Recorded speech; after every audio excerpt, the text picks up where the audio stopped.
Bonjour à tous et à toutes. Et je suis Karanou Diaby, pour ceux qui me suivent pour la première fois. Et aujourd'hui, comme je le disais dernièrement, nous allons parler un peu de la fibre optique. Parce que c'est vrai que ces dernières années, la fibre optique est présentée comme la meilleure technologie, ou en tout cas la technologie la plus efficace pour une transmission optimale des données, peu importe le type de données. Mais ma communication va beaucoup plus s'orienter vers les particuliers, vers les clients. C'est pas forcément ceux qui sont experts dans le domaine, et parce que je vais parler entre guillemets en français facile, et pour que les citoyens ou les clients qui sont censés être des consommateurs comprennent pourquoi nous mettons l'accent sur cette technologie. Quelle est la différence? Qu'est-ce que ça va changer réellement dans leur quotidien? Voilà. Qu'est-ce que la fibre optique va changer en termes de qualité de connexion, de fiabilité du réseau, de stabilité du réseau? Donc pour cela, il faut d'abord savoir que dans la transmission des données, que ce soit dans la téléphonie mobile, ou que ce soit dans l'Internet, que ce soit l'Internet, et aujourd'hui, je me concentre toujours sur le cas guinéen, parce que voilà, c'est là-bas où il y a franchement beaucoup à faire. Et au jour d'aujourd'hui, depuis une décennie, depuis des années, le moyen de transmission qui est utilisé, c'est le réseau mobile. Et le réseau mobile utilise des ondes, utilise l'espace, et c'est comme le faisceau hertzien aussi. Aujourd'hui, lorsqu'un client veut accéder au réseau mobile d'un opérateur, il faut savoir que vous êtes relié à une antenne mobile, à une antenne GSM. Maintenant, le GSM peut-être la 4G, la 3G. Et ça se passe dans l'espace. Les ondes électromagnétiques qui vous lient à ces antennes-là. Et ces antennes communiquent entre elles par des faisceaux hertziens, par des antennes paraboliques, pas des paraboles, mais des antennes généralement en rond. En rond, c'est du faisceau hertzien. Et c'est ce qui fait que quand il pleut, par exemple, ou qu'il y a du vent, parce que quand tu as du vent, les antennes, les faisceaux hertziens se regardent entre elles, ces antennes-là. Et quand il pleut, les antennes peuvent être déboîtées. C'est que les antennes peuvent changer d'angle. Et ça fait que quand les antennes ne se regardent pas, ça peut impacter le réseau. Quand il pleut, vu que c'est une technologie qui émet des ondes, quand il pleut, la pluie impacte la propagation des ondes.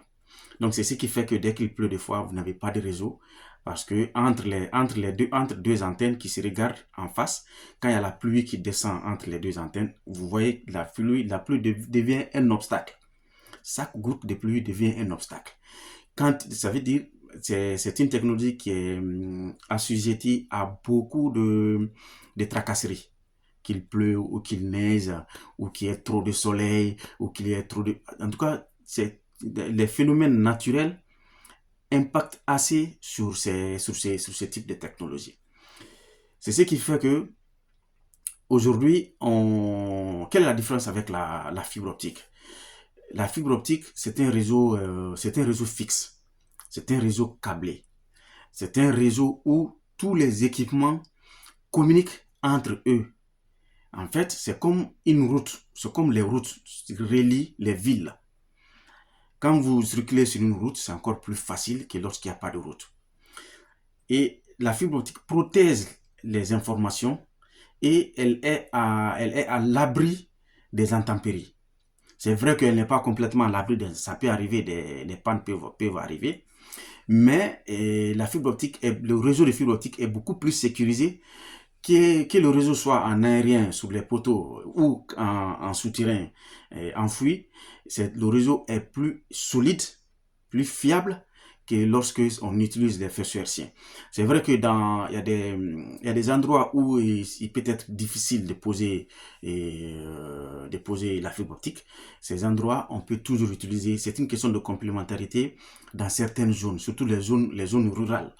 Les zones rurales, à cause du coût élevé du déploiement de la fibre optique, on peut encore utiliser le faisceau hertzien pour relier, pour raccorder certains sites au réseau national des opérateurs. Donc, si on a, le mieux est d'avoir, pourquoi le réseau, la fibre optique est mieux? Parce que la fibre optique aussi ne demande pas assez d'entretien. La fibre optique ne demande pas assez d'entretien. Lorsque la fibre est bien posée et que les épissures sont bien effectuées et bien protégées, ça peut prendre des années. La fibre, ça ne va pas, ça ne changera pas. Sauf s'il y a des accidents, quelques accidents peuvent arriver. Ça arrive surtout lorsque c'est des aériens.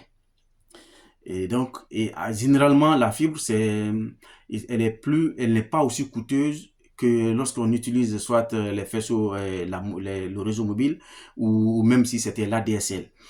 L'ADSL, nous en Guinée, on l'a pas connu, pratiquement on l'a pas connu. Mais c'est lorsque le réseau, c'est aussi un réseau fixe, mais cette fois-ci c'est du cuivre. Et la fibre optique, à la base, la matière première, c'est du verre. C'est du verre. Donc ça fait de telle sorte que on ne peut pas les voler. Si vous les volez, vous ne pouvez rien faire avec. Alors que les réseaux cuivre, on sait combien de fois le cuivre coûte cher. Si c'est le cuivre, les gens ils vont voler, ils vont aller vendre. Le kilo coûte assez cher. Et vous avez vu lorsqu'on a déployé le fibre, même en Guinée, lorsqu'il y a eu le backbone qui a été déployé, il y a eu du vandalisme par endroit parce qu'au début, les gens ont pensé que comme le câble est noir, c'est que c'est du cuivre. Mais c'est pas du cuivre. Quand vous prenez la fibre optique, vous ne pouvez rien faire avec. Vous ne pouvez absolument rien faire avec.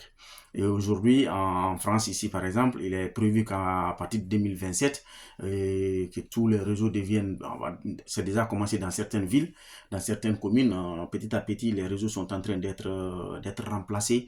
Et il y a des communes même qui sont à 100% aujourd'hui en fibre optique. Donc voilà un peu la présentation de cette différence entre les deux technologies, la fibre optique et le réseau mobile qui peut utiliser le faisceau hertzien.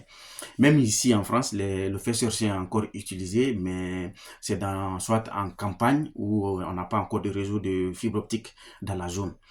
Voilà. Et après, en termes de capacité, la connexion est beaucoup plus rapide quand c'est la fibre optique. Comme je vous ai dit, il n'y a pas assez d'intempéries, il n'y a pas assez de contraintes qui bloquent la vitesse des téléchargements, que ce soit en ascendante ou en descendante. Et après, on peut utiliser, grâce à la fibre optique, vous pouvez suivre des formations en ligne, vous pouvez télécharger rapidement ou télécharger en envoi ou en réception un fichier, quel que soit le volume du fichier. Et puis vous pouvez passer par la télémédecine, organiser des réunions par visio, partout, suivre des cours en ligne, faire des recherches à tout moment. Donc l'importance de la fibre, et voilà un peu ce que ça va changer. Surtout que aussi, pour le citoyen lambda, je dirais que c'est surtout le coût qui va changer. Le coût va changer considérablement et la qualité du réseau va être stable. Le coût et la qualité du réseau ne seront même pas comparables à ce qu'on connaît maintenant en Guinée avec le réseau mobile qui utilise le faisceau hertzien. C'est vrai que le réseau mobile ne va pas changer, mais sauf que les sites mobiles vont être reliés entre eux par la fibre. Et ça va aller plus vite. Comme ça, nos appels, nos signaux ne vont transiter que entre nous et les antennes GSM, c'est juste dans cet intervalle-là. Mais des antennes GSM jusqu'à l'antenne de notre interlocuteur, ça peut se faire sur la fibre. Donc voilà un peu un exemple. Je peux rester à Conakry, je suis à Dixine, j'ai fait un coup de fil, mon appel va monter juste à l'antenne GSM qui est à côté de moi, et dès que ça arrive à cette antenne là, ça va aller de Conakry, à partir de cette antenne jusqu'à Zérekouré, le signal, ma voix ne passera pas par des antennes, ma voix va rester dans la fibre jusqu'à Zérekouré. jusqu'à là où mon interlocuteur se trouve, et c'est là-bas ça va ressortir d'une antenne en fonction de sa position, et lui, il va réceptionner mon appel. Donc vous voyez, le temps là de Conakry à Dixine, de Dixine à Zirekore, mon appel aura moins de détérioration. Ça va se détériorer pas aussi considérablement que ça, parce que ça va être dans la fibre optique. Ça va être dans le backbone national qui va aller jusqu'à Zirekore. Donc voilà un peu cette petite différence, l'importance un peu de la fibre. Et vu que la construction du réseau est très coûteuse, je vais vous expliquer, je vais vous proposer ce que je pense pour que chacun puisse comprendre quelle est sa part de responsabilité. Je vous remercie.